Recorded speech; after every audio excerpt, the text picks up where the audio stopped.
ఇంట్లో 5గురు పిల్లలుంటే సందడి సందడిగా ఉంటుంది. ఈ 5గురు పిల్లల్లో ఎవరు ఎక్కువ అల్లరి చేసేవాళ్ళు? అంత అల్లరి లేదండి. కొంచెం ఈయనే అల్లరి. అమ్మ ఇక్కడ ఒకటి అల్లరికి, హుషారుకి, చలాకితనానికి, చిలిపితనానికి ఆ తేడా తెలుసుకుని చెప్పమ్మా. అల్లరంటే ఇప్పుడు నా ఇమేజ్ ఏమైపోద్ది, అల్లరంటే అల్లరుడు అని, నేనేమో చాలా రావుడు మంచి బాలుడు అనేలాగా నా ఇమేజ్ ఇది. నేను అలాగే చెప్తుండేవాడిని. నా ఉద్దేశం అదే. నేనేమో అల్లరే నన్ను అంటే చలాకితనం అమ్మ అల్లరు అనుకునేది. లేదంటే ఎక్కువ హుషారు కానీ చాలా బాగుండేవాడు అబ్బాయి. ఇంట్లో పనులన్నీ మీకు సాయంగా ఉంటాయి? అవునండి, వాడే చేసేవాడు. అది ఇంట్లో ఎవరు ముట్టుకునేవాడు కాదు. మా నాగబాబు అస్సలు ముట్టుకునేవాడు కాదు. అన్నిటికీ నాకు ఆయన సహాయమే పాపం. నాన్న ఆయన ఉద్యోగం వెళ్ళిపోయారు. నేను పాక్కుంటూ అలాగా వెళుతూ వెళ్ళిపోయాను. నాకు తెలియదు. తర్వాత అమ్మ చెప్తుంటే లేదుగా మాత్రం కొన్ని కమ్మర కోలు ఉంది. నాది ఒక అది పెట్టి అది వెళ్ళి కూర్చోతా ఏడుస్తున్నాను రోడ్డు మీద. వెళ్ళేసరికి వాళ్ళు 3 years. అక్క చెల్లెళ్ళకి ఇచ్చిన సలహా ఏంటి? అంటే ఇండిపెండెంట్గా ఉండమంటారు అమ్మ. ఎవరిని డిపెండ్ అవ్వద్దు. మీ పిల్లలు నువ్వే జాగ్రత్తగా నేర్చుకో, ఎవరినైనా చేయకు, డిపెండెంట్గా పెట్టద్దు అని ఆవిడ మాకు బాగా ఎక్కువ చెప్తుండేది. నాకు కొంచెం టఫ్ టైమ్స్లో కూడా ఆమె నీ పాటు నువ్వే ఉండాలి, ఎవరి దగ్గర ఉండదు, ఎవరింట్లో ఉండదు, మా దగ్గర కూడా ఉండదు, నీ ఇద్దరు కుటుంబం నువ్వే ఉండాలి. అది కష్టం కదండి అట్లా చెప్పడం. చెప్పారు, చాలా తక్కువ చెప్పారు. బట్ నాకు అదే ఇచ్చే ధైర్యం. ఇండిపెండెంట్గా అట్లా ఒకరి దగ్గర ఉంటే నీ గౌరవం తగ్గిపోతుంది, ఎక్కడ ఉండదు. అది చాలా నాకు చాలా ఇన్స్పైరింగ్ ఉండేది అమ్మ మాటలు. అది ఇప్పుడు కూడా అది చాలా హ్యాపీగా అనిపిస్తుంది అని చెప్పింది. అంతే కదా. ఇప్పుడు మనకి ఏదైనా రోగాలు వస్తే తీసేస్తాను, దాన్ని బాధలు మనమే. బట్ తగ్గించే వాళ్ళు, కన్సర్న్ చూపించే డాక్టర్స్ ఒట్టుకోలు కింద కింద ఉండొచ్చు, కానీ పోరాడాల్సింది మనమే. నాకు సార్ కొంచెం ఏదో ఒక డిప్రెస్డ్ ఇదేదో వస్తే ఫేజ్ ఒకటి, నేనేదో ఇంకా మా అందరి నుంచి నేను సపరేట్ అయిపోయినట్టు ఒక సిచ్యువేషన్ వచ్చినప్పుడు అమ్మ నన్ను పట్టుకుని I'm there for you. Yes, ఎవరు నో అన్న ఎస్ అన్న ఫ్రెండ్స్ కానీ ఎవరైనా సరే ఎప్పుడు కూడా అలోన్గా మటుకు అనుకోకు, నేను నాన్న. ఆవిడ నన్ను పట్టుకొని ఇచ్చిన అఫెక్షన్ లేదా ఫీలింగ్ అసలు బలం అన్నమాట. ఇంకా ఏంటంటే ఏమన్నా చేయగలను నేను, పర్లేదు లైఫ్లో నాకు ఏదైనా సాధించగలను అని ఒక భరోసా తల్లి దగ్గర నుంచి రావడం అనేది నాకు ఎవరు అవసరం లేదనిపించింది. అంత స్ట్రాంగ్గా ఆవిడ support, very strong, very practical. అంత స్ట్రాంగ్ చేసింది నాన్న చెప్పండి. మా పిల్లల విషయంలో మేము కూడా మేబీ అంత స్ట్రాంగ్ కాదేమో, సెన్సిటివ్గా ఉంటాం, కానీ అమ్మ మటుకు చాలా స్ట్రాంగ్గా ఉండి మమ్మల్ని కఠినంగా ఇలాగే ఉండాల్సింది, ఇలా ఉండండి, అప్పుడే మీరు నేర్చుకుంటారు. ఇక్కడ అమ్మ పాజిటివ్నెస్ గురించి ఇంకో మాట చెప్పాలి. అంటే తన బిడ్డలకే కాదు, ఈ రోజున మా రెండో పాప శ్రీజ కూడా తనకి లైఫ్ చిన్న డిస్టర్బెన్స్ వచ్చింది. ఆ టైంలో కూడా తను ఏముందంటే అప్పుడు నాన్న దగ్గరికి వెళ్ళాను, తను ఇచ్చిన భరోసా, తను ఇచ్చిన మాట వెళ్ళలేని ధైర్యం వచ్చింది నాకు. నాన్నమ్మ దగ్గర ఎప్పుడు కూర్చోస్తాడు అప్పుడే పాజిటివ్ ఫీలింగ్ వస్తుందని నాతో షేర్ చేసుకుంటాను. తను మాతో చెప్తుంటే అనిపిస్తుంది కరెక్ట్. అమ్మ ఏం పర్లేదమ్మా, లైఫ్ అంటే ఒకరితోనే అయిపోదు, ఆ ఒక్కరి వల్ల వాళ్ళ ఇన్ఫ్లుయెన్స్ తోటో వాళ్ళు మన మీద నియంత్రించడం కానీ మన బాధల్ని వాళ్ళు చేయడం అవుతాం. జస్ట్ నువ్వు నీ గురించి నీ మనసులో ఏదనిపిస్తే, నీ గుడ్ ఫీలింగ్ ఏది వస్తుందో ఆ ఫీలింగ్ ప్రకారం వెళ్ళిపోదు. అంటే ఆ జనరేషన్ పీపుల్ ఎక్స్పెక్ట్ అలా కాదు, ధైర్యం ఉండి అందరికీ ధైర్యం బాగా నూరుకొస్తారు. ఫాదర్ కూడా, మా నాన్నగారు కూడా అస్సలు ఎప్పుడు అనేవాడు, ఎప్పుడు మీరు పెట్టే చెయ్యి మీరు ఎప్పుడు పైన ఉండాలి తప్ప తీసుకునేలాగా ఉండకండి, చేతులు పెట్టుకొని అనే అట్లాంటివి చెప్తుండేవాళ్ళు. అందుకని మనకి ఇండివిజువాలిటీ మాకు బాగా ఎప్పుడు కూడా ఒకళ్ళని అడగడం అని, ఈవెన్ బ్రదర్స్ని అడగాలన్నా కూడా మాకు అది పడిపోయింది మైండ్లో, కొంచెం కష్టంగా ఉంటుంది. సో నాకు అంటే ఆవిడ మా అమ్మ ఏదన్నా కొంచెం డిప్రెస్ అయినా నేను చాలా ఎక్కువ అమ్మకి షేర్ చేసుకుంటే, అన్నయ్య కూడా లేడు. అన్నయ్య ఉన్నప్పుడు ఓకే, లేనప్పుడు నేనే ఎక్కువ షేర్ చేసుకున్నాను. బట్ ద బెస్ట్ థింగ్ మా అమ్మ దగ్గర నుంచి హగ్ అండి. ఈరోజు కూడా మా అమ్మని హగ్ చేసుకోకపోతే అంటే అది నాకు మా అందరిలోనూ అంటే ఆవిడ పెద్ద చదువుకున్న వ్యక్తి కాదు, పెద్దగా బయటికి వెళ్ళి నా ఎక్స్పోజర్ కాదు. కానీ ఇవాళ అన్నయ్య కానీ వైజ్ కట్టానండి. అమ్మ విషయంలో నేను గొప్పగా ఫీల్ అయ్యేది, కానీ చాలామంది పెద్దలు రిటైర్ అయిపోయి విశ్రాంతి తీసుకుంటున్నటువంటి పెద్దలందరూ కూడా ఆచరించే విధంగా ఒక విషయాన్ని నేను గమనించాను. ఇప్పుడంటే నా దగ్గర ఉంటుంది కాబట్టి ఉన్నాను. అమ్మ విడిగా ఇంకొక ఇంట్లో ఉండేది. ఇన్ని సంవత్సరాలు నాన్నగారు దూరం అయిన దగ్గర నుంచి ఉండేది. అన్ని సంవత్సరాలు ఒంటరిగా ఉండి నన్ను బిడ్డలందరూ ఎవరు మానవ వెళ్ళిపోయారు, నేను ఒంటరి అయిపోయాను అన్న ఫీలింగ్ అమ్మకు ఎప్పుడు ఉండేది కాదు.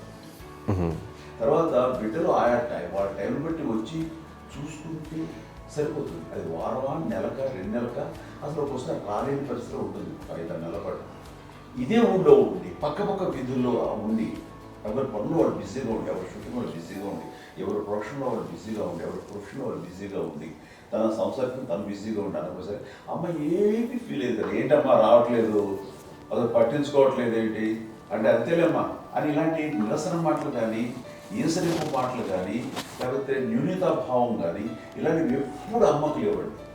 వచ్చారు అబ్బాయి ఏం చేసి పెట్టడా చెప్పండి అంటూ చాలా పాజిటివ్ ఉండి ఇప్పటికీ కూడా తను సపరేట్ కిచెన్ మా ఇంట్లో మిగతా ఉంటుంది వేరే కిచెన్. ఎందుకంటే అమ్మకి మోస్ట్ స్ట్రెస్ బస్టర్ వచ్చేసినా లేకపోతే రిలీఫ్ ఏంటంటే తన కిచెన్లో కూర్చొని వండి అందరికి పెట్టాం.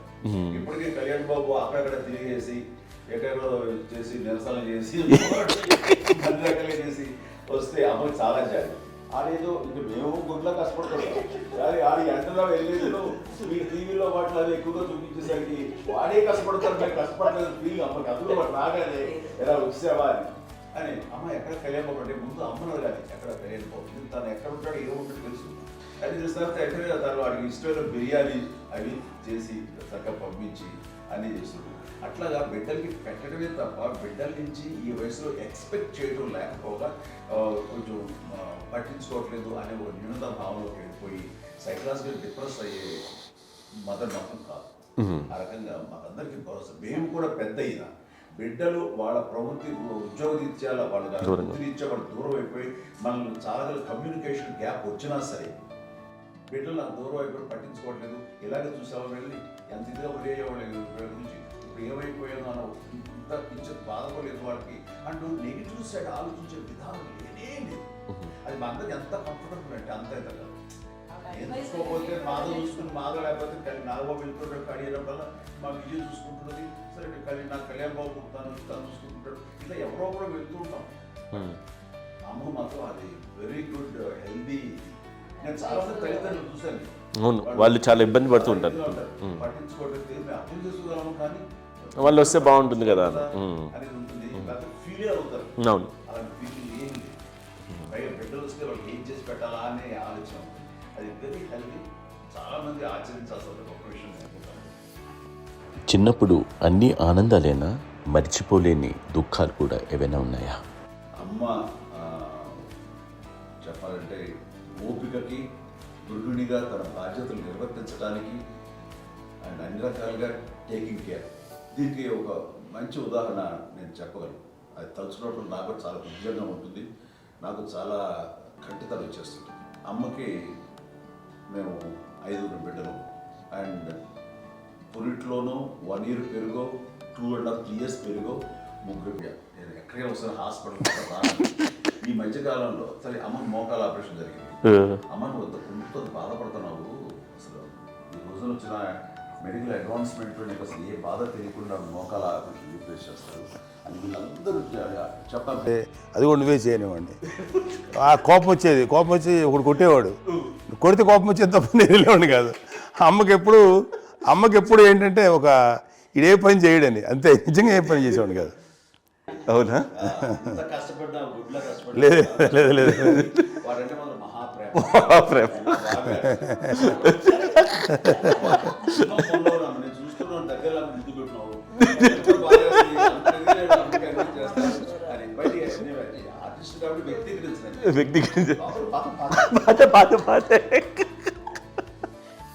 చిన్నది కాబట్టి చివరిది కాబట్టి తనంటే బుద్ధండి. నేను పెద్దోడు కాబట్టి నేను అతని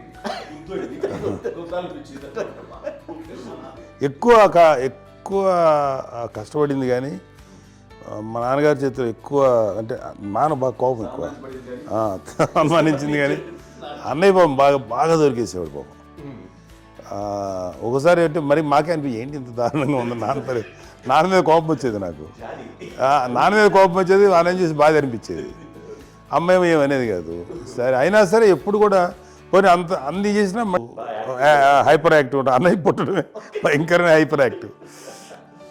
ఒకప్పుడు అమ్మాయిల్ని ఎక్కువగా బయటికి పంపించేవాళ్ళు కాదు, అబ్బాయిల మీద కూడా అనేక ఆంక్షలు ఉంటూ ఉండేవి. మీ పిల్లల్ని అలా ఆంక్షల మధ్య పెంచారా, లేకపోతే పూర్తి స్వేచ్ఛనిచ్చారా? అంటే మాకు మా నాన్నగారు కానీ మా అమ్మగారు కానీ అండి మాకన్నా చాలా బ్రాడ్ మైండ్ ఉన్న వ్యక్తులండి. ఎందుకంటే పిల్లలు ఎక్కడన్నా బయటికి వెళ్తే ఇప్పుడు మేమైతే భయపడిపోతాం. మా విజయ్ కానీ మా చిన్న చెల్లి అన్నయ్య నేను అందరం కూడా ఇవాళ ఉన్న పరిస్థితిలో వాళ్ళు ఎప్పుడు భయపడేవాళ్ళు కాదండి. ఎక్కడికి వెళ్తాను వెళ్ళని ఇచ్చేవాళ్ళు, లేట్ అయినా సరే ఏమనేవాళ్ళు కాదు. లేకపోతే ఏదైనా మోటార్ బైక్లు వేసుకున్నాం, లేకపోతే కారులో ఎట్లా పడితే ఎట్లా వెళ్ళినా సరే ఏమనేవాళ్ళు కాదు. వాళ్ళు తెలియకుండానే మాకు ఒక ఫ్రీడమ్ ఇచ్చారండి. సో దట్ అదే ఆ ఫ్రీడంలో భాగమే అన్నయ్య కానీ ఇండస్ట్రీకి వెళ్ళాలంటే కూడా ఒక వ్యక్తి ఒక కొడుకు ఒక గొప్ప కెరీర్ని పర్సూ చేసుకుంటూ వెళ్తున్నప్పుడు నాన్నగాని అమ్మగానే ఓపెన్ మైండ్ తోటి అసలు నువ్వు వెళ్ళినా ఎంతకాలం వెళ్తావు, నువ్వు ప్రయత్నించని చెప్పి అలా వదిలేశారండి. అన్నయ్య కూడా ఏంటంటే మోస్ట్ రెస్పాన్సిబుల్గా వెళ్ళి చాలా మేజర్ అమౌంట్ అన్నయ్యకి కూడా పెద్ద అమ్మకు వందలు ఇచ్చేది కాదు. కరెక్ట్గా ఆ ఇన్స్టిట్యూట్లో చదువుకునేటప్పుడు ఎంత ఇవ్వాలో కరెక్ట్గా ఇచ్చేది. తనకి ఎక్స్ట్రా ఖర్చు పెట్టుకుంటే అంటే అట్లా ఉండేది పరిస్థితి. అంతే కదా, అంత జాగ్రత్తగా అన్నయ్య కూడా అంత రెస్పాన్సిబిలిటీగా రెసిప్రోకేట్ అయ్యి చేసి అందువల్ల మా అమ్మ నమ్మకం చూడాలి. మా అమ్మగారి మా నాన్నగారి నమ్మకాన్ని ఎప్పుడు అది పాడు ఇంత నమ్మకానికి 10 times ఇచ్చాడు. ఏ వాయిసెస్ వైపు కానీ ఏ అలవాట్ల వైపు కానీ ఎందులో ఇండల్జ్ అవ్వకుండా నాకు నేనుగా నియంత్రించుకుంటూ సరైన మార్గంలో వెళ్ళేలాగా నాకు వెళ్ళడానికి లోపల ఆ స్ట్రాంగ్ థాట్ అడగగానే వాళ్ళు రెసిస్ట్ చేస్తే ఇచ్చానని ఆపేశారు అని ఏదో చిన్న రిలక్టెంట్ ఫీలింగ్ ఉంటుంది. వాళ్ళ మీద చిన్న కోపం నిరసన ఉండేది. వాళ్ళు అలా లేకపోవడానికి వాళ్ళు వెంటనే అడిగిన వెంటనే జాగ్రత్త అనే నిర్ణయం నీది కానీ జాగ్రత్త అని హెచ్చరిక చేయడంతో నాకు మరింత బాధ్యత తిరిగి గుర్తు తిరిగి నేను నడుచుకుంటూ వెళ్ళాను. కాబట్టి అది నాకు ప్లస్ అయింది వాళ్ళ దగ్గర. అంటే మదర్ అంటే తల్లి అనే కాదు, మదర్ ఫిగర్ ఎవరిచ్చినా సరే అది నానైనా తల్లితో సమానం అనుకుంటాను. నాగో చెప్పినట్లుగా అట్లాగా అలసిపోయి వచ్చిన నాకు కాళ్ళు నొక్కుతుంటే నాకు భయం వేసేసేది. ఆ తర్వాత పడుకో గదవాయించేవాడు, అది కూడా కోపం. అంటే ఉదాహరణ అంటే మళ్ళీ అది నాకు తిడతారు, ఎందుకు కాదు పడుకుని ఎక్కడ నిద్ర వస్తుంది నాన్న అంటే. సో ఆ రకంగా నాన్న తన ప్రేమను చూపిస్తుంటాను. ఆ తర్వాత గోండా టైప్లో కూడాను నేను ట్రైన్ కింద వెళ్తుంటే నాన్న అక్కడే ఉన్నారు, రాజమండ్రి దగ్గర ప్రాంతంలో. ఆయన చాలా కోపం చేసింది, ఇలాంటి చేస్తుంటావు నువ్వు, ఏదైనా అయితే ఏంటి అది చెప్పి. ఏం పర్లేదన్నా ఏమవుతుందో అన్ని రకాల సేఫ్టీ అన్ని రకాల జాగ్రత్తలు తీసుకున్నాం. ఈ రోజు ఉన్నంత సేఫ్టీ అప్పుడు లేదు. అయినా సరే రేపు పొద్దున నీ కొడుకులు ఇలాంటి పరిస్థితుల్లో నీకు తెలిసి వస్తారు అప్పుడు అనేవాడు. ఎన్నిసార్లు అనేవాడు. నాకు నిజంగానే మగధీర టైంలో గుర్ర వ్యక్తుని అటు రోడ్డు మీద పడిపోయాడు అని అన్నప్పుడు నాకు ఆ ఫస్ట్ టైం ఆ ఫీలింగ్ కలిగింది. అలాగే పీటర్ హెయిన్స్ అనేవాడు ఫస్ట్ మగధీరలో జంప్ చేస్తారు, మోటార్ బైక్ జంప్ చేసినప్పుడు ట్రైల్లో పీటర్ హెయిన్స్ అంత హైట్ నుంచి 20 feet 25 feet హైట్ నుంచి పడిపోయి మొత్తాన్ని బోన్స్ని ఇరగొట్టుకుని వాడు 7 నెలల పాటు వాడు ఇప్పుడు హాస్పిటలైజ్డ్. అది వీడైతే ఏమో తలుచుకుని భయం వేసేసేది. అప్పుడు నాన్న గుర్తుకు వచ్చేవాడు, ఓహో వాళ్ళ టెన్షన్ ఇంతే లేదు, మనకి మన కొడుకు వస్తే తెలియదు ఈ మాట నాన్న ఎప్పుడు అన్నారని అనిపిస్తుంది. Sweet memories. అత్త కోడళ్ళ మధ్య అనుబంధం ఎలా ఉంటుంది? సురేఖ్ గారితో మీకున్న అనుబంధం గురించి చెప్తారా? మాకండి కోడలు కాదండి, నా కూతురండి.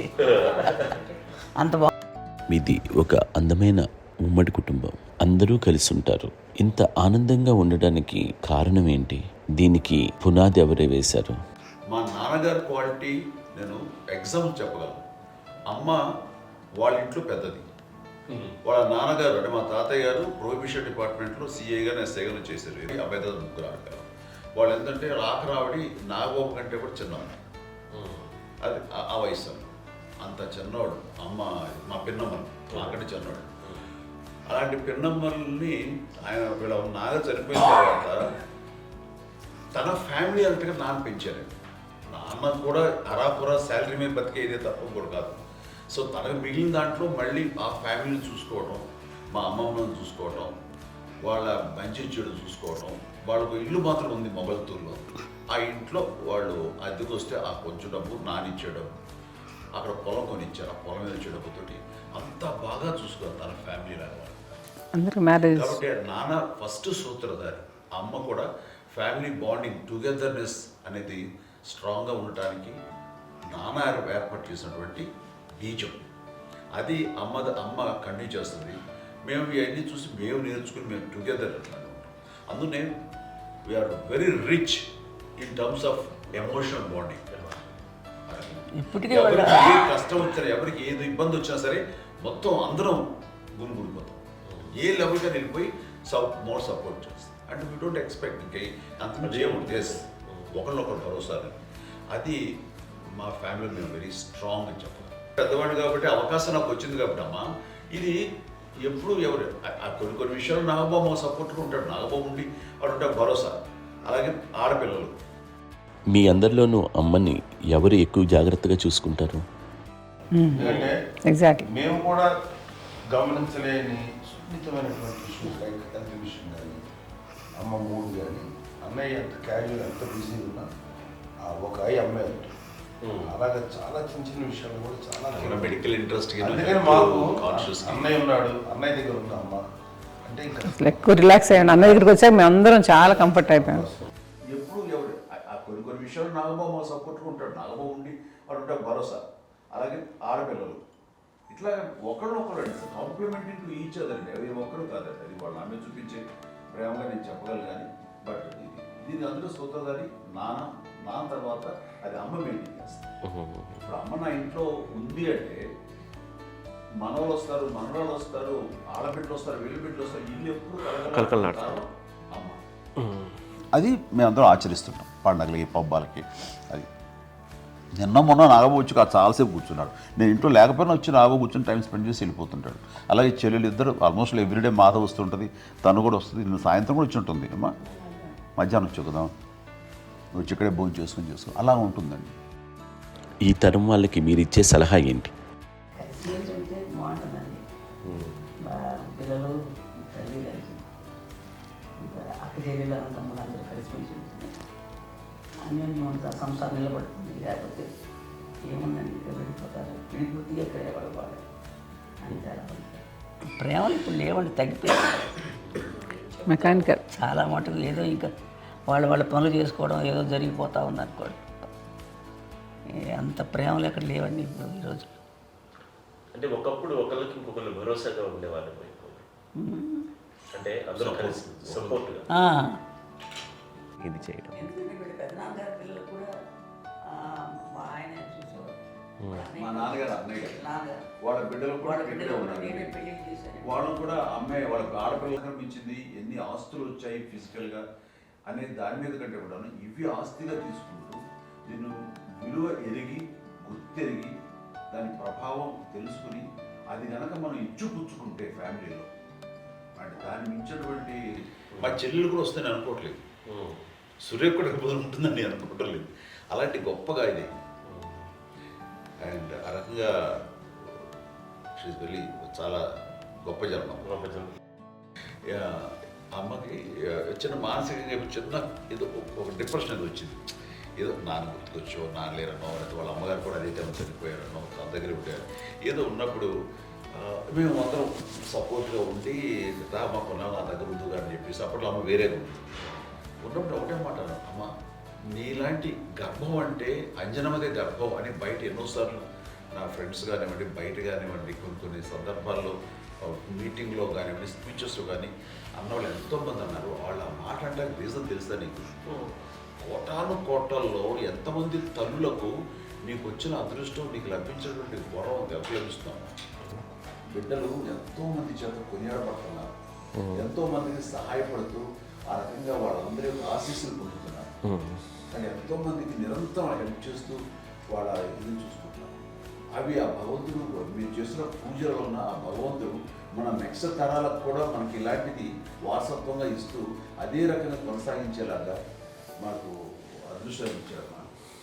ఇంతమంది ఎవరు నీ నుంచి వచ్చిన వాళ్ళే నీకు నీ ఎంత గొప్ప గర్భం, ఎంత గొప్ప జన్మ నీది. వాటికి నువ్వు ఇలా అవటమేంటి? ఎంతసేపు నీది హై లెవెల్లో ఉండాలి నీ ఫీలింగ్స్గా నువ్వు కానీ. అంతే నువ్వు ఇలాగా కుంగిపోవడం ఏంటమ్మా అని చెప్పినప్పుడు నెగిటివ్ వైపు వెళ్ళిపోకూడదు అంటే అంతే. మళ్ళీ అటుపక్క ఎప్పుడు గెలలేదు. ఆంజనేయ స్వామి భక్తి ఆయనలో ప్రవేశపెట్టి చెప్పాలంటే ఆయనకి నేనే నేను నమ్మిన దేవుడు ఇంట్లో నేనే ఇంట్రడ్యూస్ చేశాను. ఫస్ట్ నానంత ప్రగాఢంగా నమ్మి ఆయన దానివల్ల లబ్ధి పొందారు. ఆయన అందులో మమ్మల్ని మించిపోయే స్టేజ్కి వెళ్ళిపోయారు. ఆయనతోటి ఆంజనేయ స్వామితో ఇంటరాక్ట్ అవుతూ అట్లా ఆయన నమ్ముకుంటుంది. ఆయన నానంటారు అంతా నా గురువు, నా పెద్ద కొడుకు పెద్దోడే